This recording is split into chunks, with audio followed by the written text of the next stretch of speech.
and he's ready to go, cause now the countdown has started and he's ready to blow. He's got the dope sounds bumping and his stereo. And that's fast, putting on the show. Don't wanna get yourself together, there's no time to rest. And if you put the time in, he'll put you to the test. He's like a running man, in his world war is less. And if you wanna test him, best bring your best.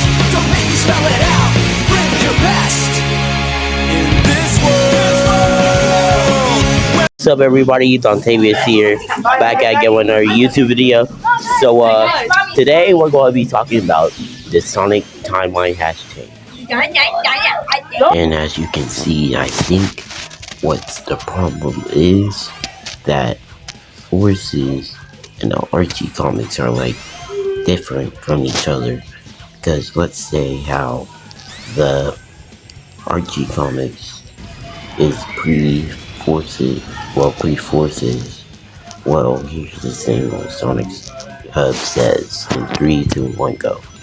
Team and everything like that. It goes something like this. So we have Sonic Forces right here, which introduces the Phantom Ruby, and honestly creates some other questions as well with like time travel and Sonic Mania and everything like that. But we have Sonic Forces, which eventually, once Sonic Forces ends, we get right into the IDW comics. In the IDW comics, a lot of stuff happens. Tons of brand new characters are introduced into the story. We have big arcs like the Metal Virus. We have Dr. Starline. We have Surge and Kit. Like, we have all this crazy stuff that happens in the IDW comics, but this has to precede Sonic Frontiers. Like, IDW has to lead into Frontiers due to the fact that IDW is a direct sequel of Sonic Forces. So everything that happens right here between IDW and Sonic Frontiers is all pre-Frontiers. Some people might actually take issue with this, like limiting everything that happens in these comics, and trust me, there's a lot, to just what happens in between here could be limiting, especially when you consider that we have Frontiers that released with all of its lore, and then it's like, what happens after Frontiers? What happens when we get into Sonic Frontiers 2? So while it's really cool that we're going to potentially see Sage in the IDW comics, not confirmed, but it's likely that some point in the future she may make an appearance, or even just in general in the Sonic franchise she'll have a role going forward. That's going to be really cool to see, because I'd like to see that, and that's like one of the big revelations. But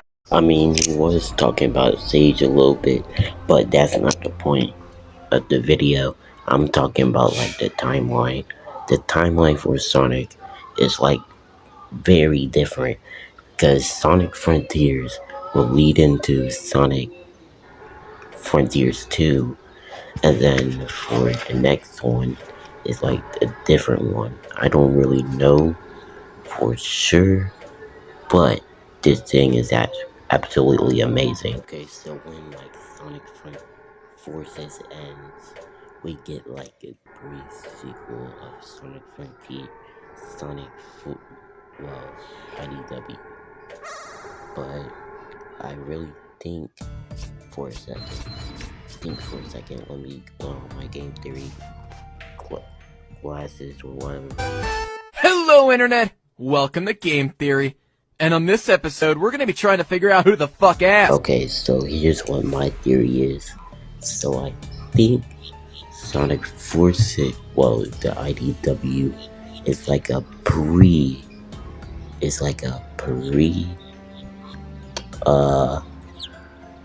hold on, it's like a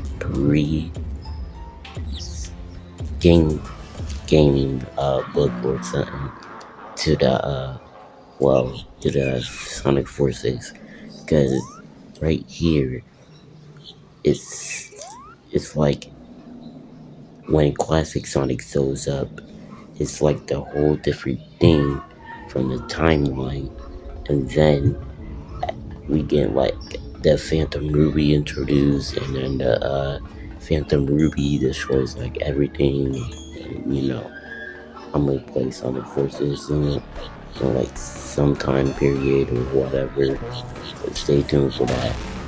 But so let's go into the Sonic Frontier section. What Sage is trying to say is like Sonic is like being enemies with Sage, and then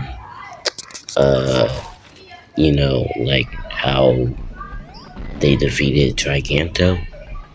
Well, I think what Sage is trying to say is like Sonic was like a thing to her father, because Eggman is like I don't know, but I'm not really good at game theories. But it's like a whole different level of stuff. But yeah, yeah. But then as we get on to the early stages, stage is really like talking about lore. Well, we get into like more lore of the Sonic Frontiers section. So Sonic Frontiers 2, Sonic gets a new form, and then everything goes out of whack. The new DLC is like we get to play as Amy, Tails, and Knuckles. We didn't play as Sage though, but Sage gets more cocky with stuff. Well, basically, just want to like destroy Sonic because her father told her to. Well, I don't really know this lore because I have played some Sonic Frontiers, but really, what I think is like Sage has been lied to. Well, I mean, Eggman is her father and all, but still, it's. And I think Sage is going to be like a whole nother character in the Sonic franchise.